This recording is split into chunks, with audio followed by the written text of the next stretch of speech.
നമസ്കാരം. നാടിൻ്റെ നാവും നേരും നാട്ടുവട്ടം വാർത്തകളിലേക്ക് സ്വാഗതം. ഞാൻ ആർത്തുവസ്. ഞങ്ങൾ ഇന്ന് കൊടുക്കുന്ന വാർത്ത ലൈല ക്രിയേഷൻസിൻ്റെ 16ാമത്തെ സിനിമയായ ആണുങ്ങൾക്കറിയാറില്ല അതിൻ്റെ റിലീസിന് എൻ്റെ ധാരാളം സുഹൃത്തുക്കൾക്ക് അതിൽ പങ്കെടുക്കാൻ കഴിഞ്ഞില്ല. തീർച്ചയായിട്ടും അന്നേരം ആ സിനിമയായിട്ട് ബന്ധപ്പെട്ട് നടന്ന ചർച്ചകൾ, അവിടെ വന്ന വിശിഷ്ട വ്യക്തികളുടെ വാക്കുകൾ ഒക്കെ ഒരുപാട് പേരിലേക്ക് എത്തേണ്ടതുണ്ട്. അതുകൊണ്ട് ഇന്നത്തെ വാർത്തയിൽ ഞങ്ങൾ അതിൻ്റെ എഡിറ്റ് ചെയ്ത കുറച്ച് ഭാഗങ്ങൾ അത്യാവശ്യം പ്രേക്ഷകർ കിട്ടേണ്ട മുഴുവൻ വിവരങ്ങളും ഉൾക്കൊണ്ടുകൊണ്ട് ഇന്ന് ആ വാർത്തയാണ് ഞങ്ങൾ കൊടുക്കുന്നത്. നമുക്ക് നാട്ടുവട്ടം വാർത്തകളിലേക്ക് പോകാം.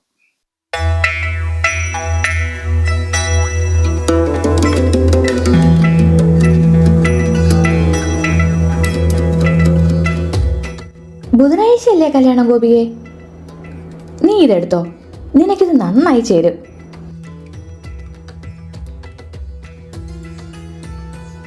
നീ എന്തിനാ അതെടുത്താ കൊച്ചിന് കൊടുത്തേ? അത് പുതിയതല്ലായിരുന്നോ? വേറെ പഴയതൊക്കെ ഉണ്ടായിരുന്നല്ലോ, അതിലേതെങ്കിലും ഒന്ന് കൊടുത്താൽ പോരായിരുന്നോ? എൻ്റെ ഉമ്മ, എനിക്ക് വേറെ കുറെ ഇരിപ്പില്ലേ, അതവള് തയ്പ്പിച്ചിട്ടോട്ടെ. ഓ, നീ ആര്? മദർ തെരേസയോ? എൻ്റെ ഉമ്മ, നമ്മൾ മനസ്സറിഞ്ഞു കൊടുക്കുന്നതാ പുണ്യം. ആ, പുണ്യം കൊണ്ട് അവിടെ ഇരുന്നോ. എന്താ മോളെ, ഒന്ന് ഇട്ട് നോക്കിയേ. എന്താ പാപ്പ ഇത്? നോക്ക്. എന്താ പാപ്പ ഇത്? കൊള്ളാലോ, അൽഹംദുലില്ലാ. നല്ല മുഞ്ചുള്ള മാല. ഇതാ ഞാൻ പറഞ്ഞ പുണ്യം. കണ്ട, ഈ വിശുദ്ധിയുടെ റമദാൻ മാസത്തിൽ നമ്മുടെ പ്രിയപ്പെട്ടവർക്കായി മനസ്സറിഞ്ഞ് സമ്മാനിക്കാം പൊന്നിൽ തീർത്തൊരു സമ്മാനം. അത് നമ്മുടെ ചിന്നൂസിൽ നിന്നാകട്ടെ. കേരള ആഭരണങ്ങൾക്ക് ഉൽപാദന വില, വിവാഹ ആവശ്യങ്ങൾക്ക് ഹോൾസെയിൽ വില മാത്രം, പണിക്കൂലി 1.9% മുതൽ. എല്ലാ പർച്ചേസുകൾക്കും സുനിശ്ചിത സമ്മാനങ്ങൾ. Chinnu's fashion jewellers, CSI complex, ആശുപത്രിമുക്ക്, കുണ്ടറ. വിളംബരത്തിന്റെ നാട്ടിൽ വിശ്വസ്തതയുടെ നാമം. ക്രിസ്തുചിത്ര പ്രദർശനം. ലൈല ക്രിയേഷൻസിൻ്റെ 16ാമത് ക്രിസ്തുചിത്രം ആണുങ്ങൾക്കറിയാറില്ല പ്രദർശിപ്പിച്ചു. ചിത്രത്തിൻ്റെ ആദ്യ പ്രദർശനവും യൂട്യൂബ് റിലീസും PC വിശ്വനാഥ് MLA ഉദ്ഘാടനം ചെയ്തു. Kundara fast secretary PMA Rahman അധ്യക്ഷത വഹിച്ചു. സിനിമ, സീരിയൽ, നാടക നടനും സംവിധായകനുമായ KPAC ലീലാകൃഷ്ണൻ മുഖ്യപ്രഭാഷണം നടത്തി. കവി പെരുമ്പഴ ഗോപാലകൃഷ്ണപിള്ള, പെരിനാട് മുരളി എന്നിവർ സംസാരിച്ചു. ആർ തുളസി സ്വാഗതവും സംവിധായിക LT ധർമ്മ നന്ദിയും. സംസ്ഥാനത്ത് ചുരുങ്ങിയ സമയം കൊണ്ട് ഇത്രയേറെ ആളുകൾ അഭിനേതാക്കളായ ഒരു പ്രദേശം ഉണ്ട് എന്ന് ഞാൻ കരുതുന്നില്ല. അങ്ങനെ ഒരു കാര്യവും ഈ കഴിഞ്ഞ ഒരു വർഷത്തിനിടയിൽ സംഭവിച്ചു കഴിഞ്ഞു. ലൈല പ്രൊഡക്ഷൻസിൻ്റെ നേതൃത്വത്തിൽ ഇങ്ങനെ മാസത്തിൽ ഒരു സിനിമ എന്ന ഒരു ദൗത്യം, ഒരു സർഗാത്മക പ്രവർത്തനം കുണ്ടറയിൽ ആരംഭിച്ചതോടുകൂടി ഒരുപാട് പുതിയ അഭിനേതാക്കളെ നമുക്ക് ലഭിക്കുകയുണ്ടായി. സിനിമകളെ കുറിച്ചൊക്കെയുള്ള ഇവിടെ പ്രദർശിപ്പിക്കുന്ന സിനിമകളാണെങ്കിൽ പോലും സ്വാഭാവികമായും മറ്റു തര സിനിമകളെക്കുറിച്ചും സാംസ്കാരിക പ്രവർത്തനങ്ങളെക്കുറിച്ചും ഒക്കെയുള്ള ചർച്ച എല്ലാ മാസവും ഇപ്പോൾ ഫാസിലാണ്. അതിനു മുമ്പ് വേണൂസിലുണ്ടായി. അതിനു മുമ്പ് നമ്മുടെ സഹകരണ ബാങ്കിൻ്റെ ഹാളിൽ നടക്കുകയുണ്ടായി. അങ്ങനെ ഈ പറഞ്ഞ സ്ഥലങ്ങളിലൊക്കെയായി എല്ലാ മാസവും ഒരു സാംസ്കാരിക കൂട്ടായ്മ കൂടി കുണ്ടറയിൽ ഈ ചലച്ചിത്ര പ്രവർത്തനത്തിൻ്റെ ഭാഗമായി നടക്കുന്നു എന്നുള്ളത് അധികം സന്തോഷം നൽകുന്ന ഒരു കാര്യമാണ്. ഇവിടെ നേരത്തെ സൂചിപ്പിച്ചതുപോലെ മിക്കവാറും എല്ലാ തവണയും ഒരു തവണ ഞാൻ ഓൺലൈനായി വന്നു. ആദ്യത്തെ ഒരു വർഷം ഫുള്ളുണ്ടായിരുന്നു, അതിനുശേഷം ആരംഭിച്ചപ്പോഴാണ്. ഇത്തവണ ശരിക്കും പറഞ്ഞാൽ എനിക്ക് വരാൻ പറ്റുമെന്ന് സംശയമുണ്ടായിരുന്നു. കാരണം എനിക്ക് ഇന്നലെ അടിയന്തരമായിട്ട് ഡൽഹിയിൽ ഒരു മീറ്റിങ്ങിന് പോകേണ്ടി വന്നു. അപ്പോൾ അത് എപ്പോൾ കഴിയും എന്നറിയില്ല. ഇന്നുകൂടെ നിൽക്കാൻ പറയുമോ എന്നുള്ള സംശയം ഉണ്ടായിരുന്നു. പക്ഷേ ഇന്ന് ഞാൻ സത്യം പറഞ്ഞാൽ തീരെ ഉറങ്ങിയിട്ടേ ഇല്ല ഇന്നലെ രാത്രിയിൽ. കാരണം എൻ്റെ മീറ്റിംഗ് ഒരു 8-8:30 വരെ ഉണ്ടായിരുന്നു. ഇന്നലെ ഈ എമ്പുരാൻ റിലീസാവുന്ന ദിവസമായിരുന്നു. അപ്പം ഞാൻ അത് ഇന്നലെ തന്നെ കാണണം, അടുത്ത ദിവസം ആയാലും ഈ ആൾക്കാർ കണ്ടവരൊക്കെ സോഷ്യൽ മീഡിയയിൽ എഴുതി അതിൻ്റെ കഥ മുഴുവൻ മനസ്സിലായിട്ട് പിന്നെ ആ സിനിമ കാണാൻ പോലുള്ളൊരു ത്രില്ലങ്ങ് പോകും. അപ്പോൾ അതുകൊണ്ട് ഞാൻ വളരെ നേരത്തെ പിന്നെ അതിനിവിടെ കാണാൻ ഒരു തിയേറ്ററിൽ ടിക്കറ്റൊക്കെ ബുക്ക് ചെയ്ത് വെച്ചിട്ടുണ്ടായിരുന്നു. അപ്പോഴാണ് ഈ ഡൽഹിയിലേക്ക് പോയത്. അപ്പോൾ എന്തായാലും അവിടെ ചെന്ന എപ്പോൾ മീറ്റിംഗ് തീരുമെന്ന് അറിയത്തില്ല എങ്കിൽ പോലും അവിടെ സാകേതിക ഒരു തിയേറ്ററിൽ 10 മണിക്ക് ഒരു ടിക്കറ്റ് സംഘടിപ്പിച്ചു. യഥാർത്ഥത്തിൽ അന്നൊരു ടിക്കറ്റ് ഉണ്ടായിരുന്നില്ല. അവിടെ 4 MP ചേർന്ന് പോകാൻ വേണ്ടിയിട്ട് ടിക്കറ്റ് എടുത്ത് വെച്ചിരുന്നു. അപ്പോൾ അതിൽ ഒരു MP ഞാൻ പറഞ്ഞു, നിങ്ങൾ നാളെ കണ്ടാൽ മതി എന്ന് പറഞ്ഞ് അതിൽ ഒരു MP തട്ടി 3 MP കൂടെ പാർലമെന്റ് സെഷൻ നടക്കുന്നതുകൊണ്ട് അവർക്ക് കാണാൻ വേണ്ടി അവർ നേരത്തെ, കാരണം ഇതിപ്പോൾ ഒരാഴ്ച മുന്നേ ഈ ഇന്നലത്തെ ടിക്കറ്റൊക്കെ എല്ലാ തിയേറ്ററിലും ബുക്കിംഗ് ആയിട്ടുണ്ടായിരുന്നു. അങ്ങനെ ആ ഒരു MP തട്ടി ഞാൻ രാത്രിയിൽ 10 മണിയുടെ ഷോയ്ക്ക് എമ്പുരാൻ കാണാൻ പോയി. 3 മണിക്കൂർ പടമായിരുന്നു. 1:15, 1:20 വരെ. ഇടയ്ക്ക് ഇൻ്റർവെല്ലിൻ്റെ ഗ്യാപ്പെല്ലാം കഴിഞ്ഞ് 1:20 ആയി. എനിക്ക് എൻ്റെ ഫ്ലൈറ്റ് 4:35 അപ്പോൾ 3:35 ബോർഡിംഗ് ആണ്. പിന്നെ ഉറങ്ങാൻ പോയാൽ ഫ്ലൈറ്റൊന്നും കിട്ടത്തില്ല. തിയേറ്ററിൽ നിന്ന് നേരെ കേരള ഹൗസിൽ പോയി ബാഗ് എടുത്തു. അവിടെ നിന്ന് നേരെ എയർപോർട്ടിലോട്ട് വന്നു. രാവിലെ തിരുവനന്തപുരത്ത് ഇറങ്ങി ഇങ്ങോട്ടേക്ക് പോരുമായിരുന്നു. അപ്പോൾ ഇന്നലെ ശരിക്കും പറഞ്ഞാൽ ഒരു രാത്രി ഒരു മിനിറ്റ് പോലും ഉറങ്ങാൻ പറ്റിയില്ല. പക്ഷെ നമുക്ക് വലിയ അഭിമാനമുണ്ട്. നമ്മുടെ എല്ലാം ഒരു കുടുംബത്തിലെ അംഗമാണ് ശ്രീ മറാട്ട്. ഇന്ത്യ മുഴുവൻ ശ്രദ്ധിക്കുന്ന ഒരു സിനിമയുടെ അതിൻ്റെ അസോസിയേറ്റ് ഡയറക്ടറായിട്ട് മറാട്ട് ഉണ്ടായി. കഴിഞ്ഞ ദിവസങ്ങളിൽ ഇവിടുത്തെ സിനിമ പ്രദർശനം നടക്കുന്ന സമയത്തും അദ്ദേഹം നമ്മളോടൊപ്പം ഉണ്ടായിരുന്നു. അപ്പോൾ ഈ വലിയ സിനിമയുടെയും ഭാഗമാകാൻ അദ്ദേഹത്തിനും കഴിഞ്ഞു. തീർച്ചയായും നമുക്കെല്ലാവർക്കും ഈ ദിവസം, ഈ നിമിഷം അത് ആഹ്ലാദത്തിൻ്റെയും അഭിമാനത്തിൻ്റെയും നിമിഷമാണ് എന്നുള്ള കാര്യം കൂടി ഞാൻ ഈ അവസരത്തിൽ ഓർക്കുകയാണ്. ഞാൻ ദീർഘമായി സംസാരിക്കുന്നില്ല. നമ്മുടെ കൊല്ലത്തിനൊരു വലിയ സിനിമ പാരമ്പര്യമുണ്ട്. ഞാൻ ലീലാകൃഷ്ണനുമായിട്ട് അതായിരുന്നു സംസാരിക്കുന്നത്. കൊട്ടാരക്കര ശ്രീധരൻ നായർ, അത് കഴിഞ്ഞപ്പോൾ നമ്മുടെ ജയൻ, പിന്നീട് ഭരത് മുരളി, മുകേഷ്, സുരേഷ് ഗോപി, സായി കുമാർ, ഞാൻ അതിലേക്കാണ് വരുന്നത്. ഇങ്ങനെ ഓർഡർ വരികയാണ്. ബാലചന്ദ്ര മേനോൻ, അകാലത്തിൽ വിട്ടുപോയ ഗോപി കൊട്ടാരക്കര, ഈ ഫാസിൻ്റെ 4 നൂറ്റാണ്ട് കാലത്തിലധികം പ്രസിഡൻ്റായിരുന്ന നമ്മുടെ എല്ലാം ഉറ്റ സ്നേഹിതനായിരുന്ന കുണ്ടറ ജോണി ചേട്ടൻ, അങ്ങനെ കൊല്ലത്തിൻ്റെ ഒരു വലിയ സിനിമാ പാരമ്പര്യമുണ്ട്. ഇപ്പം ഞാൻ തന്നെ കഴിഞ്ഞ വർഷം നിയമസഭയിൽ ഈ കൊല്ലത്തിൻ്റെ കശുവണ്ടി വ്യവസായത്തെക്കുറിച്ച് സംസാരിച്ചു. അപ്പോൾ കശുവണ്ടി വ്യവസായത്തെക്കുറിച്ച് സംസാരിച്ചപ്പോൾ ഞാൻ കശുവണ്ടിയിൽ നിന്ന് കശുവണ്ടിയെക്കുറിച്ച് തന്നെ പറഞ്ഞു, കൊല്ലത്തിൻ്റെ കശുവണ്ടി വ്യവസായം കൊല്ലത്തിൻ്റെ ഏതെല്ലാം മേഖലയിൽ സംഭാവന നൽകിയിട്ടുണ്ട്. കേരളത്തിലെ ആദ്യത്തെ എഞ്ചിനീയറിംഗ് കോളേജുകളിലൊന്ന് കൊല്ലത്തെ ഒരു കശുവണ്ടി മുതലാളിയാണ് ആരംഭിച്ചത്, തങ്ങൾ കുഞ്ഞു മുസലിയാർ. അരവിന്ദൻ്റെയും അടൂർ ഗോപാലകൃഷ്ണൻ്റെയും ഷാജീൻ കരുണൻ്റെയും എല്ലാം ലോകോത്തര സിനിമകൾ ലോകത്തിന് ലഭിച്ചത് രവീന്ദ്രനാഥൻ നായർ എന്ന ഒരു കശുവണ്ടി വ്യവസായി. അദ്ദേഹത്തെ അദ്ദേഹം പിന്നീട് അച്ചാണി കഴിഞ്ഞപ്പോൾ അച്ചാണി രവിയായി. എന്നെപ്പോലെ ഒരു രവി എന്നൊക്കെ പറയുന്നത് ഒഴിവാക്കാൻ വേണ്ടിയിട്ടാണ് ഞാൻ അച്ചാണി രവി എന്ന് ഞാൻ പറയുന്നതൊരു സുഖമായിട്ട് എനിക്ക് തോന്നുന്നതുകൊണ്ടാണ് ഞാൻ അദ്ദേഹത്തിൻ്റെ മുഴുവൻ പേര് പറയുന്നത്. അപ്പോൾ അദ്ദേഹം കശുവണ്ടി വ്യവസായത്തിൽ നിന്ന് ലഭിച്ച ലാഭമാണ് ഈ ലോകത്തിന് ഇത്രയും നല്ല സിനിമകൾ അദ്ദേഹത്തിന് കൂടി ലഭിച്ചത്. കൊല്ലത്തെ പബ്ലിക് ലൈബ്രറി ആണെങ്കിലും സോപാനം തിയേറ്റർ ആണെങ്കിലും എല്ലാം. അങ്ങനെ ഞാൻ കശുവണ്ടി വ്യവസായത്തെ, കശുവണ്ടി മേഖലയിൽ പണിയെടുക്കുന്നവരുടെ മാത്രം കാര്യമായിട്ടല്ല കണ്ടത്. കൊല്ലത്തിൻ്റെ സാമൂഹിക, സാമ്പത്തിക, സാംസ്കാരിക മേഖലയിൽ കശുവണ്ടി വ്യവസായം നൽകിയ സംഭാവന ഈ വ്യവസായ വകുപ്പിൻ്റെ ബഡ്ജറ്റ് ചർച്ചയിൽ നിയമസഭയിൽ പറയുകയുണ്ടായി. അപ്പോൾ നമ്മളെന്തിനാണ് ഇതൊക്കെ പറയുന്നതെന്ന് വെച്ച് കഴിഞ്ഞാൽ, നമുക്ക് ഈ ചരിത്രം എന്ന് പറയുന്നത് എന്തിനാണ് എപ്പോഴും നമ്മൾ പറയുന്നത്, അല്ലെങ്കിൽ ചരിത്രം ഓർമ്മിപ്പിക്കുന്നത്? ചരിത്രം നമുക്ക് മുന്നോട്ടുള്ള പ്രയാണത്തിന് ആത്മവിശ്വാസം നൽകുന്ന ഒരു കാര്യമാണ്.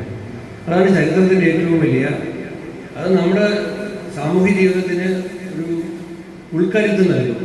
അപ്പം അങ്ങനെ വലിയൊരു ചരിത്രം, സാംസ്കാരികമായ ഉള്ളടക്കം നമ്മുടെ നാടിനുണ്ട്. ആ അടിത്തറയിൽ ആണ് ഈ സാംസ്കാരിക പ്രവർത്തനങ്ങളെല്ലാം നടക്കുന്നത്.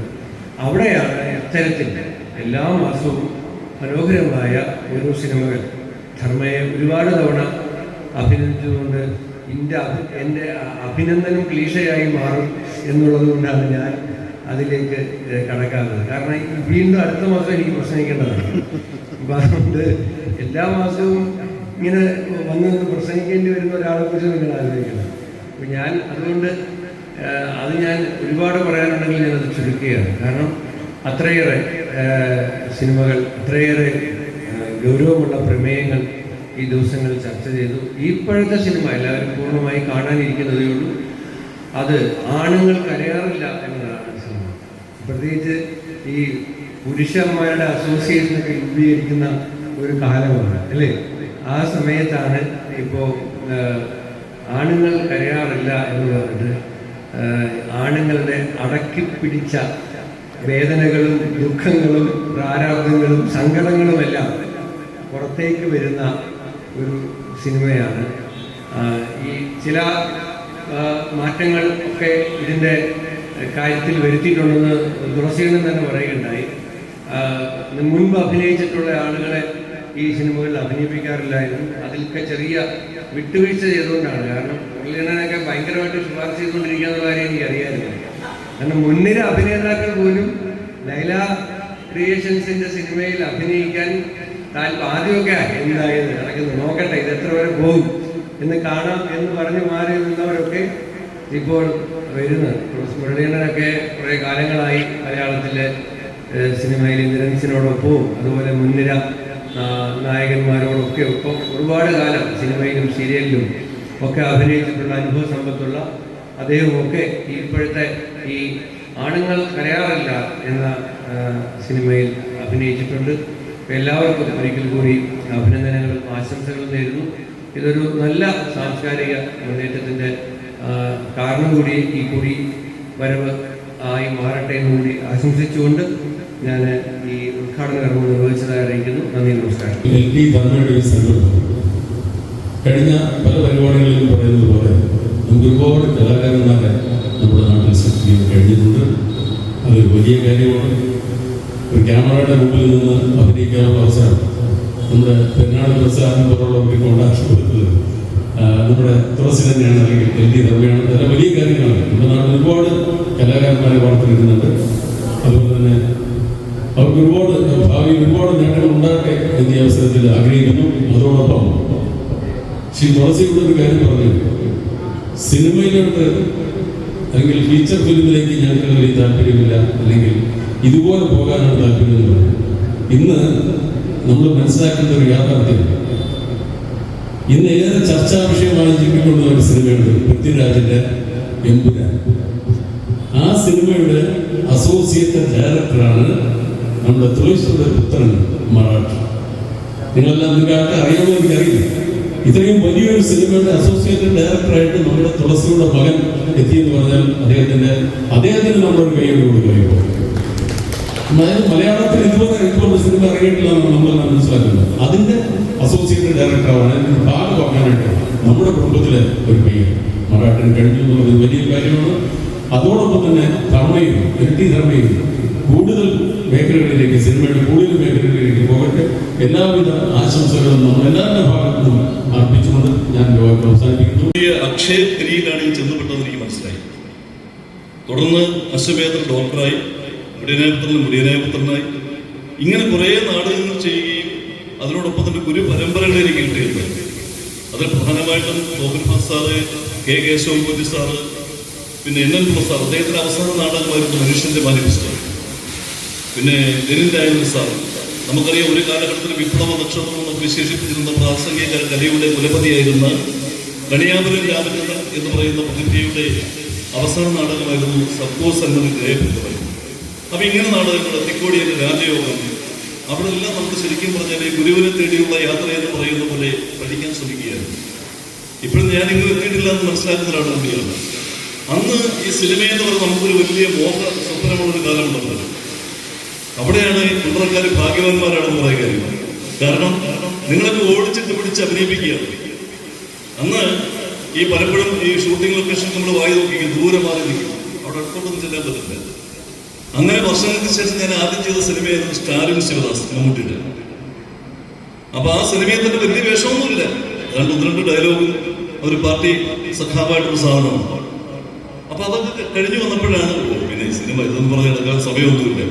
പിന്നെ സീരിയലുകളുടെ പുറകിലായി ഒരു കൂടെ കുഞ്ഞുപെങ്ങളും ദ്രൗപതിയും പേരുകൾ ഇങ്ങനെ ഓരോ സാധനങ്ങളൊക്കെ ചെയ്തു. പക്ഷെ എങ്കിലും നമ്മളിങ്ങനെ യാത്രകളാണ്. ഞാൻ പറഞ്ഞു വന്നത്, അന്നൊരു സിനിമ സംവിധായകനെ കാണുവാൻ അല്ലെങ്കിൽ സിനിമയുമായി ബന്ധപ്പെട്ട ഒരാളെ കാണുവാൻ തന്നെ ഒരുപാട് പത്രപ്പാടുകളുണ്ട്, ഒരുപാട് കടമ്പകളുണ്ട്. അതാണ് സത്യം. ആ സമയത്താണ് നമ്മളിതെല്ലാം മാറിക്കൊണ്ട് ഈ കുണ്ട്രയുടെ മുഖച്ഛായ തന്നെ മാറ്റിക്കൊണ്ട് സിനിമയെ ഒരു ലഹരിയാക്കി മാറ്റുന്ന തരത്തിലേക്ക്. അതാണ് ഇപ്പൊ ലഹരിയുടെ കാലം കൂടിയാണ്. ഈ ലഹരിയിൽ പെട്ടുപോകുന്ന ഒരു നല്ല തലമുറ ഉണ്ടാക്കിയെടുക്കുവാൻ ഇതിന്റെ പിന്നണി പ്രവർത്തകരായി അമരക്കാരെ പ്രവർത്തിക്കുന്നവർ കഴിഞ്ഞു എന്നുള്ളതിൽ ഏറെ ചാരിതാർത്ഥ്യമുണ്ട്. പലപ്പോഴും ഞാൻ ഈ ശിവൻ സാറിന്റെയും പിന്നെ നമ്മുടെ മുരളി സാറിന്റെയൊക്കെ പ്രോഗ്രാമൊക്കെ ഇത് കാണുന്ന സമയത്ത്, ടി വിയിലൂടെ ഈ പ്രോഗ്രാമൊക്കെ അല്ലെങ്കിൽ ഈ ഷോർട്ട് ഫിലിമൊക്കെ വരുമ്പോൾ പലപ്പോഴും വരണമെന്ന് ആഗ്രഹിക്കും, നടക്കാറില്ല. കാരണം ഒത്തിരി പരിപാടികളായിരിക്കും. ഞാൻ APSC സമയത്ത് തന്നെ അന്ന് ആകാശവാണിയുടെ പ്രഭാത ഭേരി എന്നുള്ള പരിപാടി ഞാൻ ചെയ്തുകൊണ്ടിരുന്നത്. അപ്പൊ അന്ന് ഇങ്ങനെ അതിന്റെ പുറകില് ഇതെല്ലാം കൂടെ ഒരു മിക്സഡ് ആണ്. അപ്പൊ അച്ഛൻ തന്നെ പലപ്പോഴും പറയും, ഒരു ജലാശയത്തിലുള്ള ഒരു വഴിക്ക് തുറന്നു വിട്ടത് ഈ നന്നായതിനെ, ഇത് പല വഴിക്ക് തുറന്നു വിട്ടതിന്റെ പ്രശ്നമുണ്ട്. പക്ഷെ ഞാൻ അതിൽ കൃതാർത്ഥനാണ്. കാരണം ഒത്തിരി മേഖലയിൽ പ്രവർത്തിക്കാൻ കഴിയുന്നു. എന്തിനേറെ ഗിന്നസ് ലോക റെക്കോർഡ് കിട്ടിയ മലയാള സിനിമയിലെ നായകനാകാൻ ഭാഗ്യം സിദ്ധിച്ചു. അത് വേൾഡ് റെക്കോർഡാണ്, വിശ്വഗുരു. അതിലെ നായകനായിട്ട് നേരത്തെ തീർച്ചയായിട്ടും പറയണ്ട, 85 വയസ്സുള്ള മന്തി വയോധികനായിട്ട് ഞാൻ അഭിനയിക്കുമ്പോൾ അപ്പൊ എനിക്കൊരു ചമ്മലാണ്. ഇതൊക്കെ ഈ താടിയൊക്കെ വെച്ചിരുന്ന കറക്റ്റാണ്. ഈ വേഷത്തോടൊക്കെ നമ്മൾ ഇത്ര സുഖരായിട്ടുള്ള ഒരാളെ വെച്ച് ഇങ്ങനെയൊക്കെ ചെയ്യുന്ന മോശമല്ലേ എന്ന് പട്ടണം ഋഷിയോട് ചോദിക്കുമ്പോൾ അദ്ദേഹം പറഞ്ഞു, ചുമ്മാ അടങ്ങിയിരുന്നാണ്, ചുമ്മാ എന്നാണ്. പക്ഷെ ചെയ്തു വരുമ്പോഴാണ് നമ്മൾ ആ ക്യാരക്ടറായിട്ട് മാറുന്നത്. കാരണം ആ വേഷവും വലിയ വിഷയമാണ്. അപ്പൊ നമ്മുടെ ഈ മുഖം കൂടിയൊക്കെ മാറ്റിക്കൊണ്ട് കഥാപാത്രമായിട്ട് സംവേദനം ഉണ്ടാകുമ്പോൾ ഒരു സിംഗനൈസേഷൻ വരുമ്പോഴാണ് ശരിക്കും നമ്മൾ കലാകാരനായിട്ട് മാറുക. അപ്പൊ അത്തരത്തിൽ ചിന്തിക്കാവുന്ന റേഞ്ചിലേക്ക് നിങ്ങൾ എത്തിയിട്ടുണ്ട്. അപ്പൊ തീർച്ചയായിട്ടും അങ്ങനെ ചെയ്യുക. അതിന് വേണ്ടുന്ന എന്നിൽ കഴിയുന്ന എല്ലാ സഹായങ്ങളും ഞാൻ ചെയ്യാം. അങ്ങനെ വരുമ്പോഴും നമ്മൾ ഈ കുണ്ട്രയ്ക്കൊക്കെ അതീതമായി നമ്മൾ വിശ്വമാനവികതയിലേക്ക് അല്ലെങ്കിൽ വിശ്വലോകത്തേക്ക് എത്തത്തക്കതിലേക്ക് കഴിയട്ടെ എന്ന് പ്രാർത്ഥിക്കുകയാണ്. ഞാൻ പറഞ്ഞത് ONV സാറിന്റെ ദേവരാജൻ മാഷിന്റെ ആ കാലഘട്ടത്തിലുണ്ടായ ആ ചെറിയൊരു കവിത അത് പിന്നെ ലോകപ്രസിദ്ധമായി. പിന്നീട് നിങ്ങളെന്നെ കമ്മ്യൂണിസ്റ്റാക്കിയ നാടകങ്ങൾ ഉപയോഗിക്കുകയുണ്ടായി. അതിൽ 4 പേര് ചൊല്ലി, 2 വരെയുണ്ട് അല്ലേ. അതേ സമയം നമ്മൾ സിനിമ കാണാറുണ്ട്. അപ്പൊ ഈ കൂട്ടായ്മയുടെ പ്രതിഫലനം എന്തിനാണ് ഞാൻ പറഞ്ഞു വന്നത് കേട്ടോ, അത് പാടാൻ വേണ്ടിയല്ല.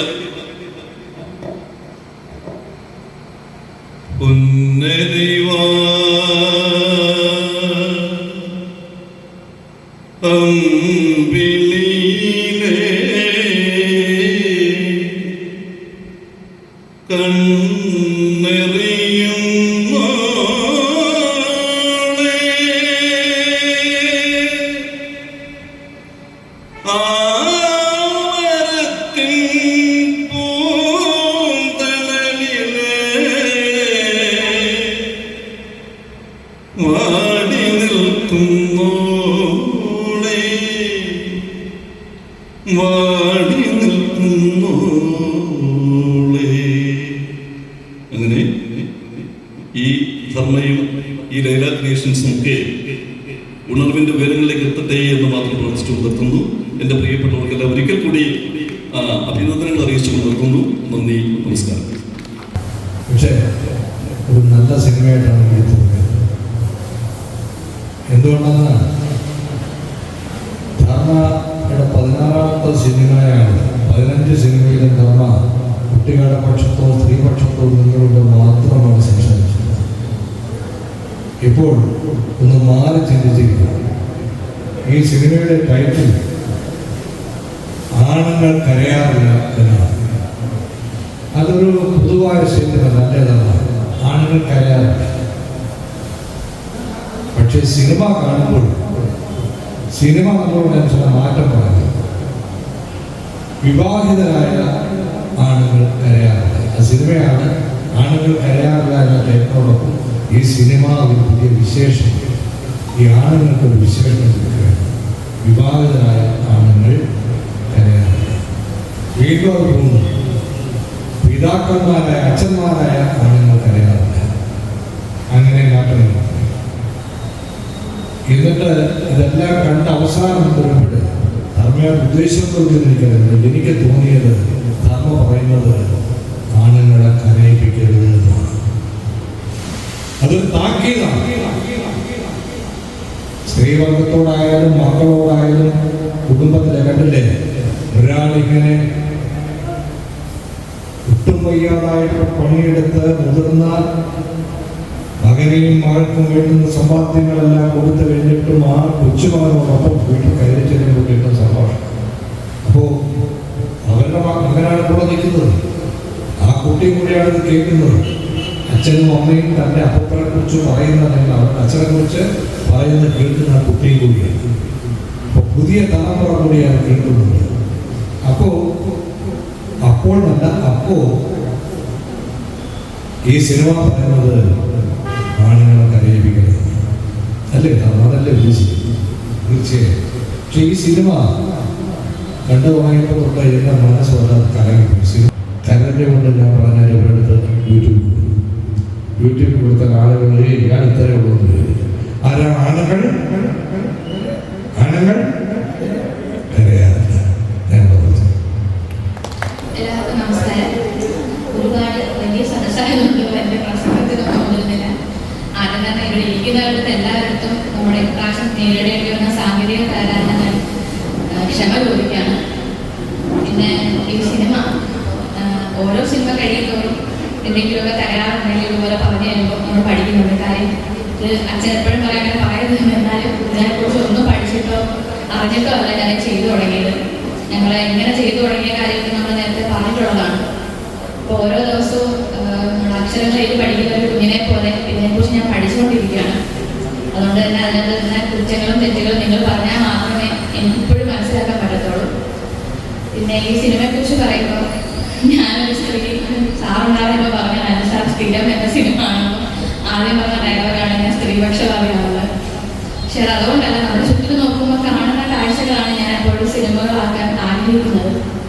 അതുപോലെ ഒന്ന് തന്നെയാണ് നിങ്ങളിപ്പോൾ കണ്ട സിനിമ. ഇത് ശരിക്കും എൻ്റെ മുന്നിൽ ഞാൻ കണ്ടുകൊണ്ടിരുന്ന കഥാപാത്രങ്ങൾ തന്നെയാണ് ഈ സിനിമയിലെ കഥാപാത്രങ്ങളായിട്ട് വന്നിട്ടുള്ളത്.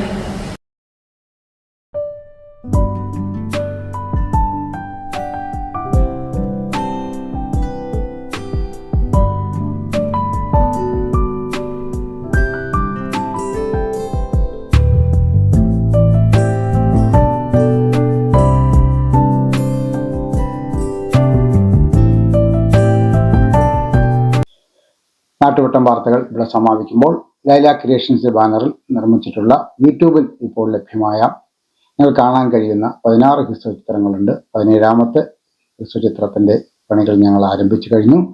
ഞങ്ങൾക്ക് ഒരു മാസം ഒരു ഹ്രസ്വചിത്രം എന്ന നിലയിൽ ഞങ്ങൾ ഇപ്പോൾ 2ാമത്തെ എഡിഷനിലും വിജയകരമായ 3ാമത്തെ സിനിമയും പൂർത്തിയാക്കി 4ാമത്തെ സിനിമയിലേക്കാണ് ഞങ്ങൾ പോകുന്നത്.